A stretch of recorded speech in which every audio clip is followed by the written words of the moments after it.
everyone, it's Elizabeth Huston from Astrology at elpisastrology.com. Please subscribe to my channel. It helps me keep going, and donate.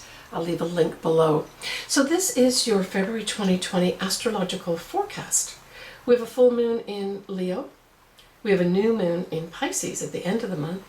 And we have our first Mercury retrograde, which will be mainly in Pisces.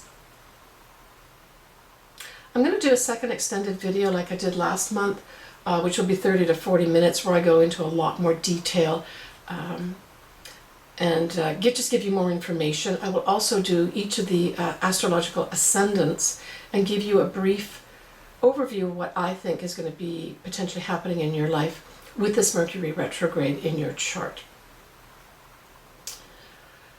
I will also timestamp everything, so you can go in there and look at it time and time again, should you like to do that. So this is just going to be a brief synopsis, about 10 minutes or so, about February 2020. This is a leap year too, guys. So we'll have an extra day, the 29th of February this month too. So we start off the 8th of February with the full moon in Leo at exactly 20 degrees Leo, actually. And this moon at 20 degrees of Leo will oppose, because it's a full moon, the sun at 20 degrees of Aquarius. It's at 11:34 p.m. Pacific Standard Time. What's fun about this is that the moon will actually trine Mars, which is in Sagittarius. So this, to me, just said great flirtation time. You or someone may actually approach you with regards to love, and because we've got Leo there, and Leo always has its heart on its sleeve, and Mars is about action and having fun. So this could be just like a fun time. And what a great time to have. It's kind of at the beginning of the year when we need a little bit of cheering up. We have Venus conjuncting Chiron, so I would say that love truly could heal around this time. We have Mercury at 8 degrees of Pisces, trining the north nodes of the moon. So this is very important to pay attention to messages, but especially messages that come in from our intuition and our psychic abilities, source, the universe, that type of thing, because that's kind of Pisces' realm, and not the facts, but it is to lead us on our destiny path, right? So we've only got a few months left here with the north nodes remaining in Cancer. It changes in May. So pay attention to what maybe intuitively comes through to you that your gut tells you. It'll be important for you with regards to your destiny path. We have Uranus squaring Ceres. To me, this just says Mother Earth again. We need to address the problems, and let's hope that Uranus also brings us great enlightenment and gets us to take action.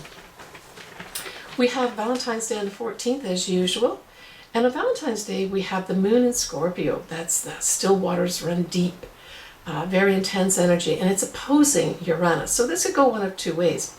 You could have unexpectedly somebody come into your life that really resonates with you, where you feel very deeply. But because it's an opposition, you could also have somebody leave your life because they feel intensely they want to get out. So it could go either way. I hope whatever way it goes, it makes you feel better. On the 17th of February, we have our first Mercury retrograde, and it's going to start at 12 degrees of Pisces.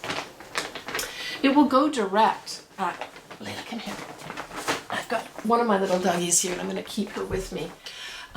It'll go direct on the 10th of March at 28 degrees of Aquarius.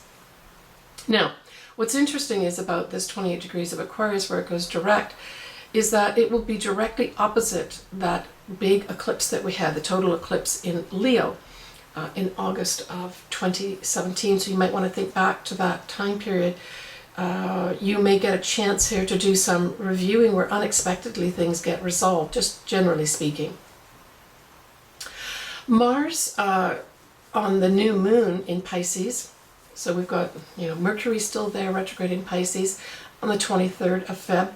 At 7:31 a.m. Pacific Standard Time, we have that new moon in Pisces at 4 degrees, 28 minutes of Pisces. What's interesting about this that stood out for me was that Mars will now be in Capricorn, and it will be at the exact eclipse degree point that we had on the 25th, 26th of December 2019. So there's some action that's going to happen at this time with regards to something that happened around that eclipse last year. We have the moon and the sun trining the north nodes. Again, gives us great support for our destiny path with regards especially to how we want to be loved and how we want to be nurtured and how we want to feel safe and secure. The moon and the sun also sextile Uranus and sextile Mars. This gives us confidence in our original ideas and gives us the maybe even unexpected opportunities to manifest things in our life that are important for us. But we do have some other things happening with the moon and the sun in conjunct in Chiron, and then Mars also squares Chiron. So to me, this is saying that we're going to have to incorporate some other things that maybe we didn't take into account right now. I don't really see this as a negative thing. I really see it more about we want to heal, and we just maybe haven't thought about everything at this point. And they may come in for us, and we may initially say, I'm not so sure about that. But certainly check out new ways of healing. With Chiron in Aries, that's really what it's saying, is check out new ways. Don't dismiss new ways of doing things. That's what that is about. We have Venus square Jupiter at this time too. The only thing I can caution you about with this is extravagance and self-centeredness. Avoid that at all costs. But this could bring in some money. I mean, almost any aspect with Jupiter is good, as long as you don't set it up so that it is bad. And with Venus, we're talking about love and money. So there could be maybe some love or money that missed you in the past. You get an opportunity to actually incorporate it into your life.